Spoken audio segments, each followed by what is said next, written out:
My boss took credit for my work. Not once, not by accident. He built his whole reputation on it. And when the project started collapsing, he did what people like him always do. He looked for someone to blame. He chose me. Except he forgot one thing. I was the only reason the client hadn't walked already. And the moment I stopped protecting him, his leadership fell apart in public.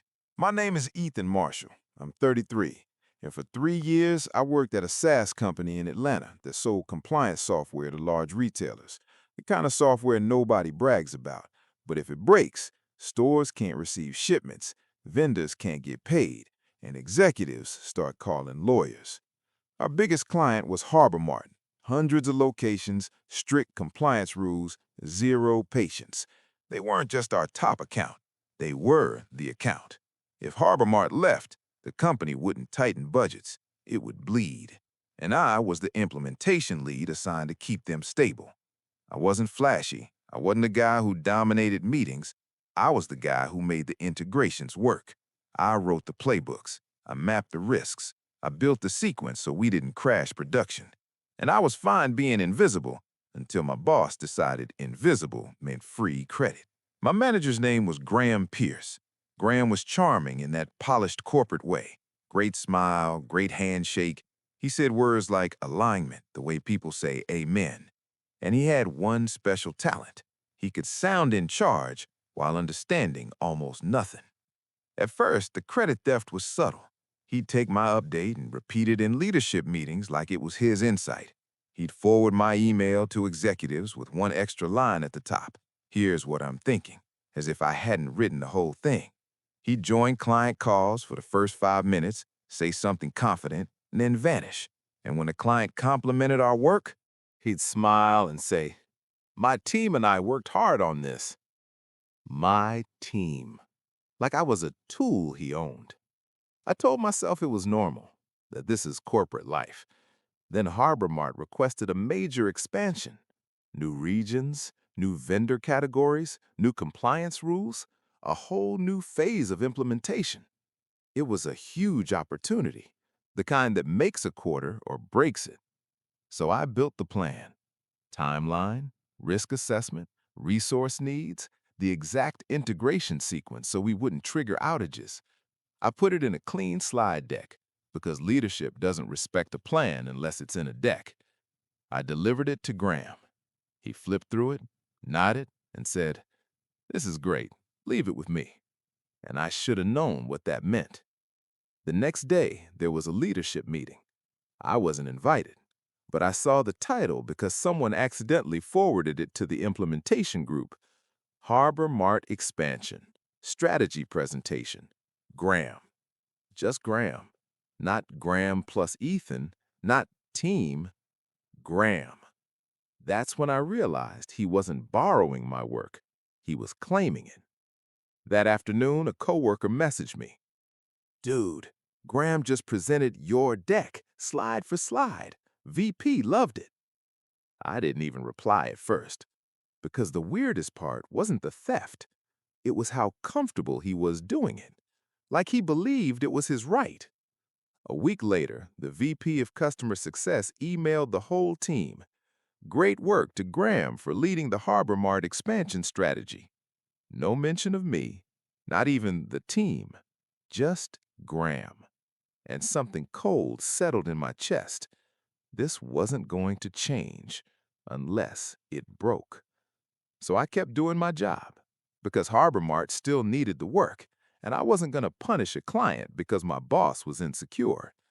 We launched phase one. It went well. Harbor Mart was happy.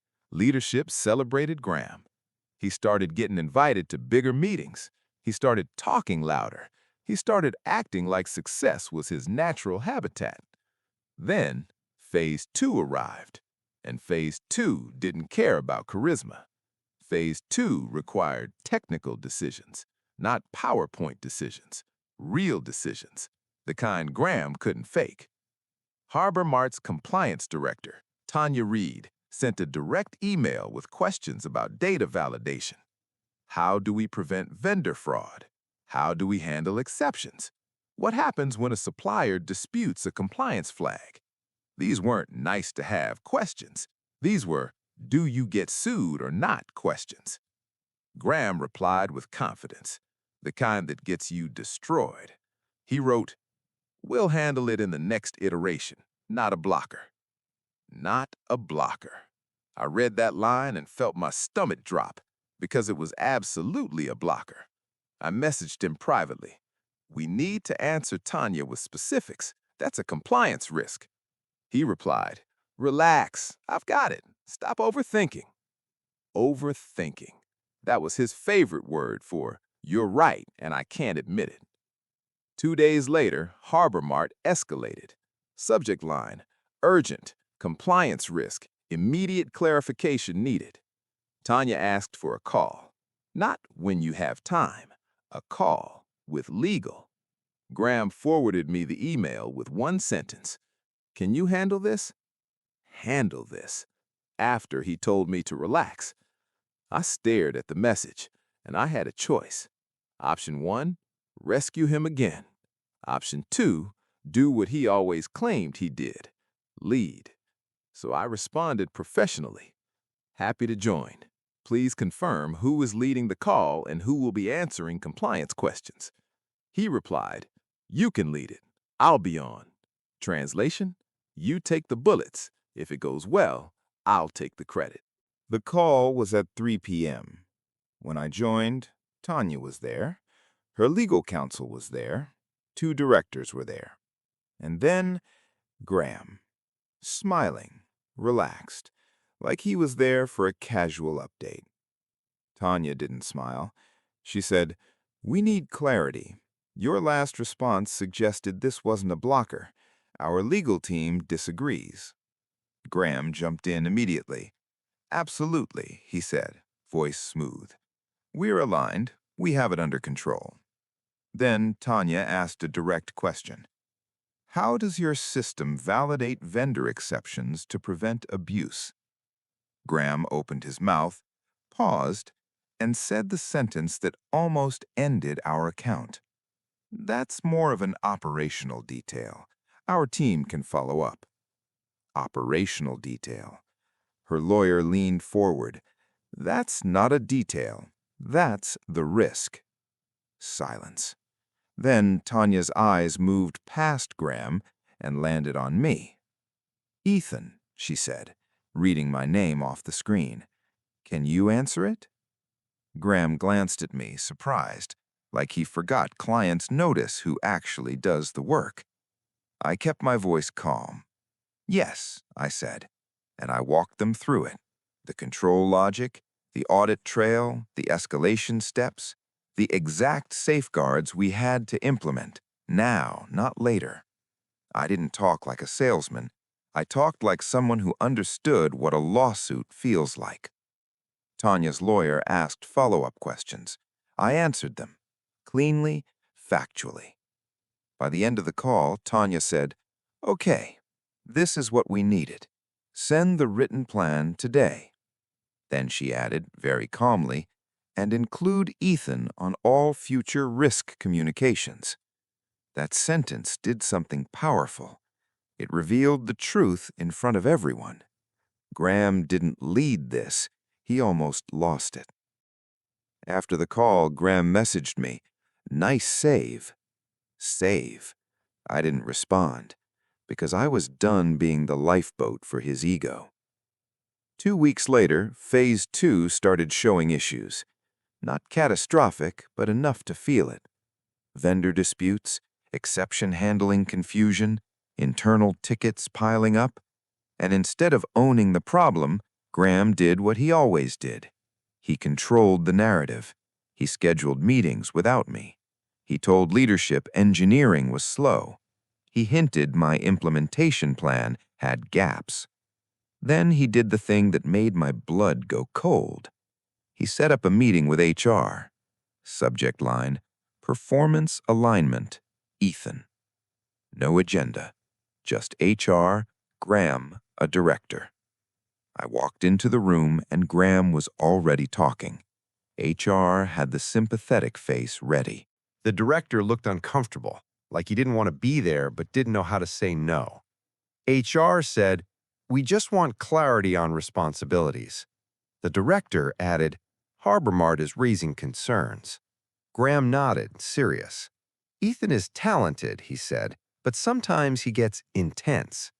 Intense, the corporate code word for he's competent and inconvenient.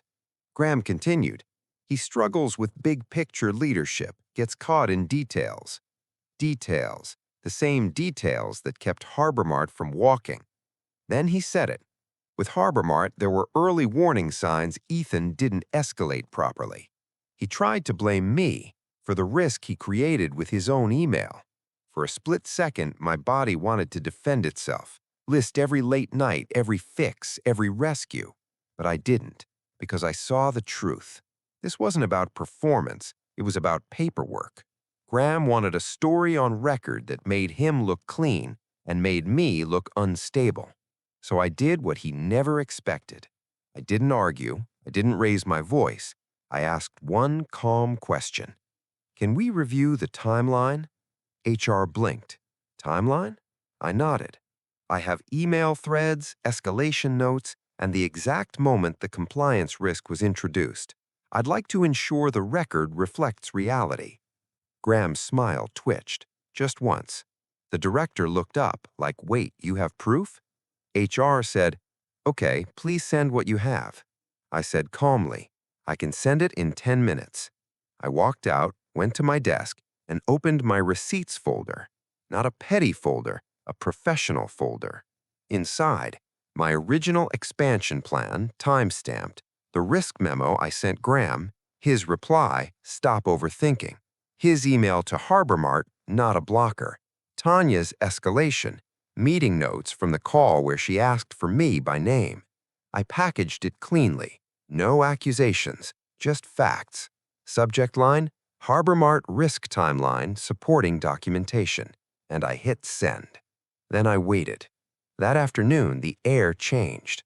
Graham stopped scheduling meetings. Leadership started walking past my desk more than usual. And at 5:20 p.m., a new message came in. From Tanya. Short. Cold. "Ethan, can you join a call tomorrow with our executive team? We need confidence in vendor controls." Executive team, not just Tanya. This was getting bigger. The next morning, I joined the call, and the first voice I heard was the Harbor Mart COO. He said, "We want to understand what happened." Graham wasn't on the call, not invited, not included. It was me and Harbor Mart leadership, and that told me everything.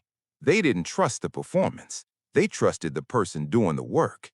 I walked them through the full plan, what we fixed, what we were implementing, what approvals we needed, what would happen if we didn't move fast.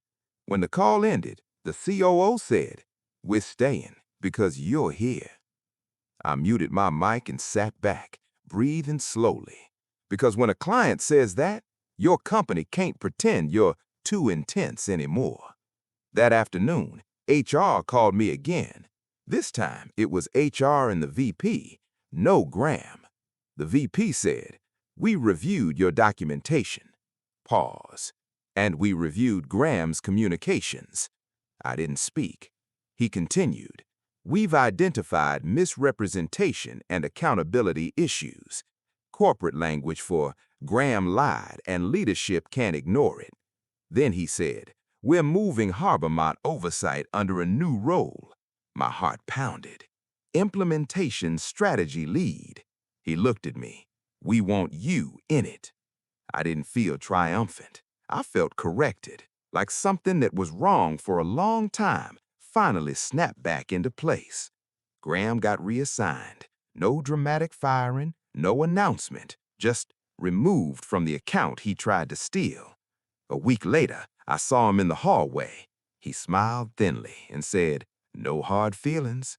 I nodded once and kept walking. Because when someone tries to use you as their ladder, you don't owe them closure. You owe yourself standards. Now I lead implementation strategy. Harbor Mart renewed, and my company learned the lesson companies always learn too late. If your best people are the only thing holding the system together, Don't punish them for being competent, or one day the client will ask for them and you'll have nothing left to offer. So let me ask you, if your boss stole your credit and then tried to blame you when it broke, would you rescue him anyway? Or would you let the receipts and the client expose the truth? Drop your verdict in the comments. And if you want more workplace betrayal stories with clean justice, like, subscribe, and share, because here, one story always leads to another.